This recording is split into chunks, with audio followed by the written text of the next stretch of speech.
Venezuela and Greenland, a tale of two futures. This is Energy Matters with Claire and Dan.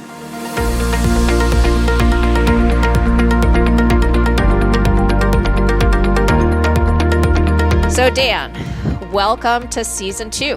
We are in the business and science of energy, and there's lots of stuff going on with Venezuela and lots of stuff going on with Greenland. Why do we have to cast a net beyond the business and science of energy to understand what's going on in Venezuela and Greenland today?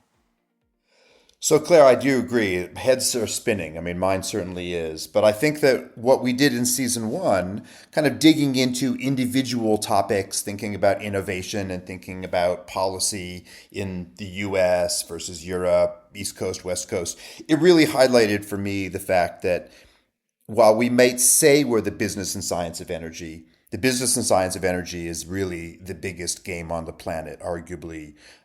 Maybe food is bigger, but what we're seeing right now is raw politics playing out around massive oil and gas resources, around critical materials, and Venezuela is the largest supply of oil and gas on the planet, and Greenland is a juicy, large source of critical materials, one of which is critical for the energy economy of the past, Venezuela. The other, Greenland, could be critical for the energy world of the future, or based around metals that go into solar and wind turbines and batteries and electric vehicles. And the fact that we have an invasion of Venezuela and discussion of an invasion, physical or economic, of Greenland just highlights the degree to which the U.S. has kind of entered the twilight zone where we used to make fun of China of being everything all at once. It's the biggest clean energy leader, but it's also the biggest fossil leader. Well, the U.S. has now entered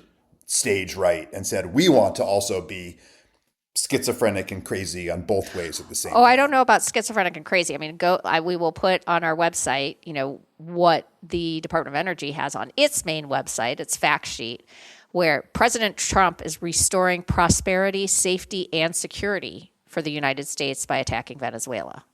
My understanding of that is that Venezuelan authorities will have to turn over to the U.S. between 30 million and 50 million barrels of sanctioned oil, which will then be sold at market price, with the proceeds controlled not by the federal government, by Trump himself. Correct? Well, that's right. And actually, the U.S. has already sent a team of more than 40 business-focused energy leaders to Venezuela to begin assessing not only the potential $200 billion price tag of trying to bring back Venezuelan production. It's now down by over 70% from its peak, and that was already with old equipment. But really the broader story that raw power grabs are now the de facto mode of operation of the U.S. in Venezuela for sure, and Greenland maybe. Raw power grabs by Russia in Ukraine, a critical site. And if we bring in the other piece, China is doing war games off Taiwan, which is the semiconductor capital of Asia. And so the big dogs are deciding it's time to eat. Well, okay, so let's talk about some actual facts, right? So we know the world is making more oil than it needs by about 2 million barrels per day, which is twice Venezuela's total current daily production. We also know that oil prices are low right now. In 2026, they're starting around $60 a barrel. And as you said, crude oil production decreased in Venezuela by 73% from 2000 to 2023. There are some politics in there because Venezuela made oil a national security issue and took over oil from lots of different Fortune 500 companies. Do you want to talk about that for a minute? Well, so this is where the kind of Trumpian language that somehow oil under Venezuela's sovereign territory was stolen from us because some U.S. companies were put in harm's way. But I guess to me, the bigger aspect of that is not just are some U.S. companies going to profit mightily by this economic and political takeover of Venezuela, but the broader story that the biggest export recipient of Venezuelan oil was China. And while right now there's issues about which oil tankers in the Atlantic is the U.S. chasing around that were flagged in Syria, in Russia, et cetera, but the country that has been interestingly most directly impacted by this arguably is China because it is a huge source of their oil. And the U.S. Venezuela's nationalized oil is a That's right, huge which has source of been China's largely been exported to purchases. China. That's right. Yeah. So Okay. we are in kind of a science fiction world right now where if you want to make a play around energy security, you can make one interesting story around grabbing Venezuelan oil. You can make a different energy security story about grabbing Greenland's minerals. Doing both at the same time, and certainly for many economic analysts out there, if you watch any of the news shows about where stocks are going, their heads are just spinning right now. Well, okay, but let's stick to Venezuela for just a minute. So, my understanding is that Venezuela makes heavy crude, which is thick and sticky oil, basically. So it's more expensive to extract, transport, and refine. And then there's logistical problems, like the need to import substances to dilute the crude enough for it to flow through pipelines. I also understand that 70% of the U.S. refining capacity along the Gulf Coast is optimized for heavy crude, while the vast majority of U.S. production is light crude. So this refining capacity all along the Gulf Coast has been incredibly underutilized for the last 10, 15 years, right? And this would be a way to really breathe some new life into those areas. If you think that ramping up your oil production at a time when most of the world is transitioning to many of their vehicles, if not the majority, being electric. China has already switched over to that. Norway got to this amazing stat where only 23 gas-powered cars were sold in the relatively small country last year. So these are hundreds of billions of dollar investments that would be needed to really utilize that oil well, even if we totally ignored the climate story, which this administration is doing. Right, oh, obviously. Yeah. So Rystad Energy says it'll take $183 billion over more than a decade to restore Venezuelan oil production back to 1990s era level, which would be tripling it from its current rate of less than 1 million barrels per day. So the question, of course, from our perspective, like if we remove all the politics, but is it worth it economically to spend $183 billion to revive Venezuela's oil industry? Or do you want to put a small sliver of that money into solar and storage in the United States, right? And you and I obviously have a very clear political bent that we care about solar and storage and climate change. But that seems to not be at all what our Department of Energy or Trump is thinking. Well, I mean, to me, this is where the real narrative of the current U.S. administration, has to be kind of laid out clearly. And that is that whatever your politics is, the actions of the current administration, U.S. administration, have clearly been to enrich already massively wealthy individuals at the expense of everyone else. And whether it's on the energy front or the healthcare front or the tariff front, these are things that are making the already billionaire class, the 0.1%, far richer. And investing in that infrastructure in the U.S. South Coast and in Venezuela, whether it produces a drop of useful oil in 10 years or not, is a way to enrich both financially and politically those already rich elites. Whereas the clean energy story, ideally acquired without invading our so-called friends around the world, i.e. NATO members, is a strategy that could be pursued by, to put it bluntly, a more forward-thinking administration than we have now. So the Venezuela story is continuing. Let's talk a little bit about Greenland. So part of the reason that Greenland is so interesting is its critical materials, but part of it is also because of trade routes, which are becoming much more clear and easy to get through because of climate change and the fact that ice is melting all over the place, though the administration doesn't believe that climate change exists, right? So let's dive into that a little bit, because I know you've done a bunch of research on critical materials, including in Greenland. But I guess before we get to that, kind of an anecdote is one that just keeps coming up to me, and that is about 10 years ago, I was at a oil and gas exploration kind of supercenter, kind of the most science fiction or AI world where there are big virtual screens. This was in Houston, Texas, and there was all these forecasts and analyses about horizontal drilling pipes, things that look like they're out of the Matrix. And I literally heard an oil and gas executive who denied climate change 1 minute said, well, the melting of all this ice has made all of our hardware to do all of this Arctic oil and gas exploration much, much more cost effective, much easier to do. And so The again for me this moment of doubling down on big mega industrialists from the last century is part of the story. Greenland, you're right, is fascinating. Roughly 55,000 Greenlanders. The Danish force in Greenland is on the order of 20,000 soldiers, and Greenlanders don't like that force, but the U.S. runs the Thule base in northern Greenland, where the actual number of soldiers there is actually classified secret. But the high techness of that base for watching Russian submarines and for watching, as you said, tankers and other ships exploring the rapidly diminishing sea ice in the Arctic, and also a base from which critical materials can be exported to the U.S. is all part of an infrastructure that the U.S. has had since World War II. So we are a major presence in Greenland. We've just been quite a quiet one for a long time, apparently no longer.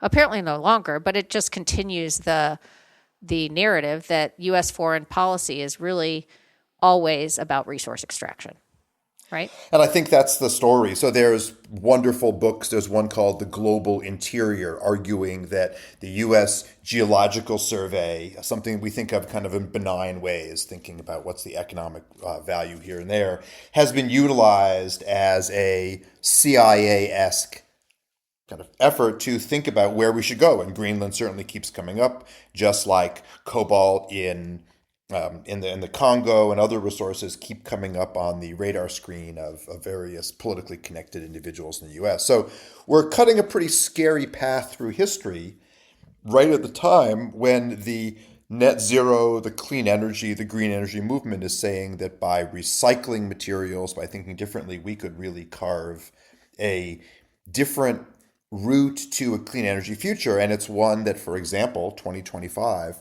China installed 44% of all clean energy assets worldwide. And if you look at Asia more broadly, it's about 65% of total installation of clean energy, which, as we've talked about before, you can install more quickly. It produces more jobs. It is something which is far more scalable and typically comes in under budget and ahead of schedule. And none of that has to do with the climate benefits, right? So that's right. Even before you get to these kind of existential any climate things. Benefits. Right. Yeah. It's so jobs. It is it's a cost effectiveness, it's velocity, it's all of those things. Yep. And really, at the end of the day, the attack on Venezuela is an attack on sort of the 21st century behemoth that is China, bringing in all of these new technologies. Or, do we want to be a 19th century 19th and 20th century hydrocarbon superpower, or do we want to be a 21st century beyond hydrocarbon superpower? Right, and that's why I think that with the actions now, across all different political persuasions in the United States should really scare people, because no matter what you think about the left, right, the Democrat, Trump agenda right now, the economic story of what we're doing just looks so backwards. And we like to talk about things like being on the right side of history, the dustbin of history, but it is really hard to make a case that holds any economic, let alone climate change, justice perspective, that what's happening right now, no matter what you think about its legality or world order resettling, is in any way good for not just U.S. citizens, but really citizens anywhere. This is a lean into kind of a bizarre look at the history of energy, not the future of energy. Yep.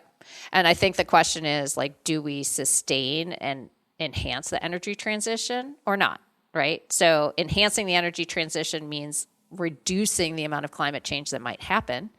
But right now, we're just going to despoil Greenland and beyond, right? And ruin its pristine landscape and contribute to rising sea level rises that could swamp all of Greenland, right? Not just Greenland. So if Greenland melts, of course. Yeah, I mean, the number is pretty striking, right? If Greenland melts and Greenland looks like kind of a big rock bowl filled with ice, and so there's a lot of ice. It's a big island, but there's a lot of ice there that could be melted.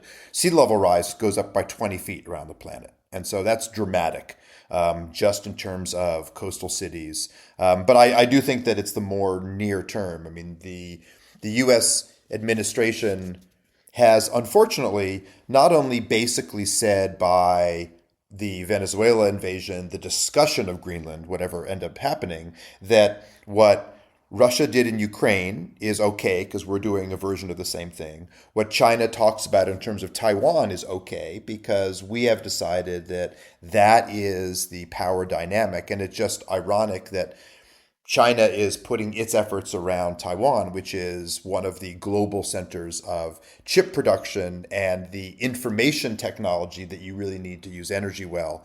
Whereas the US, at least so far, seems to be doubling down on the energy industry of the past 100 years, not the next 100 years.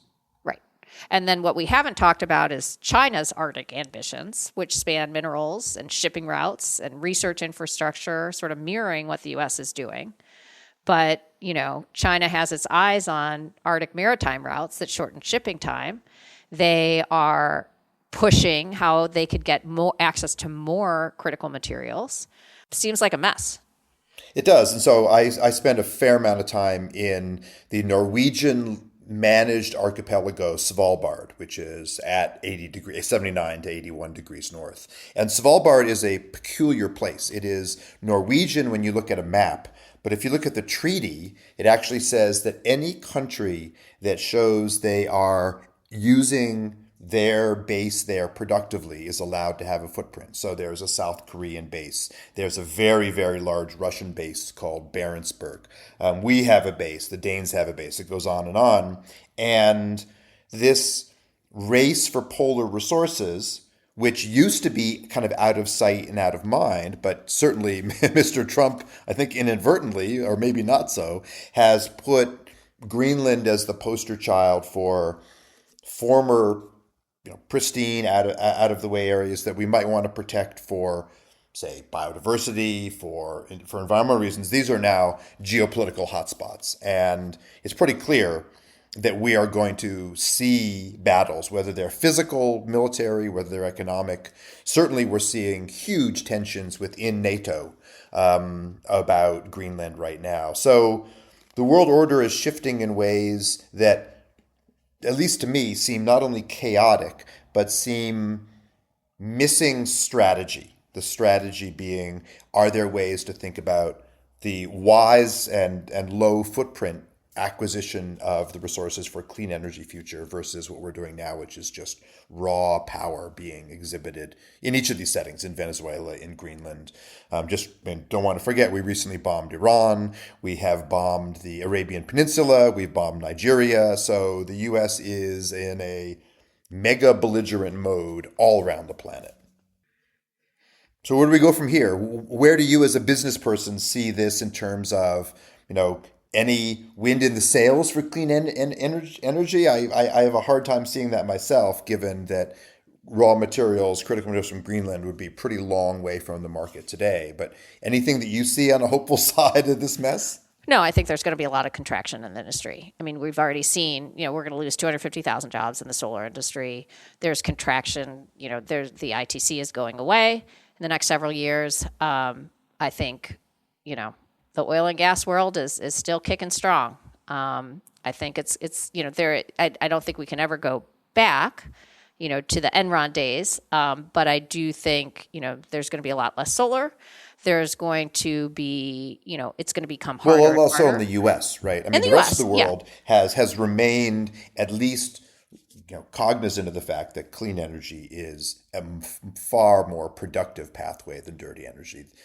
And the only country saying anything else is the U.S. right now. Absolutely. And meanwhile, in the United States, we're seeing utility rates go up by 20 to 60% all over the country. So I think that, as we talk about affordability after the 2025 elections in Virginia and New Jersey, we're seeing people actually care about affordability, and they're not really thrilled that their utility rates are going up and they're having to pay several $100s more a month on their utility bills. So that is, the shining light in my industry in the United States, is that energy costs are going up. And, we'll do a future episode, on this, but there's going to be blackouts. We saw a blackout in the end of 25 in San Francisco, right? 130,000 people without electricity for several days. That's We saw going a to similar thing continue in to happen. Spain. So these are happening worldwide right now. And I guess the other feature that really pains me as an academic is that in many ways the growth of the solar industry was kind of a relay match where Japan carried the ball as long as it could, handed it to Germany, who handed it to China, handed it to the US, that then handed it to China, and the US, I really mean California. And right at the time when these decades of investment are now paying off, the US is deciding in this administration to step away from reaping the benefits of that clean energy R&D portfolio, research and development portfolio, in favor of this kind of grab for oil from the last century. So it's just sad to see giving away the fruits of our labors through this mega belligerent perspective on the rest of the entire world. Sad way to end an episode, but I think that's where we are right now. I think real politics speaks. So yeah, I think when sad is necessary, it's time to say it. And I think we're in that right now for sure. Thank you for listening. This is Energy Matters with Claire and Dan. We'll see you next time.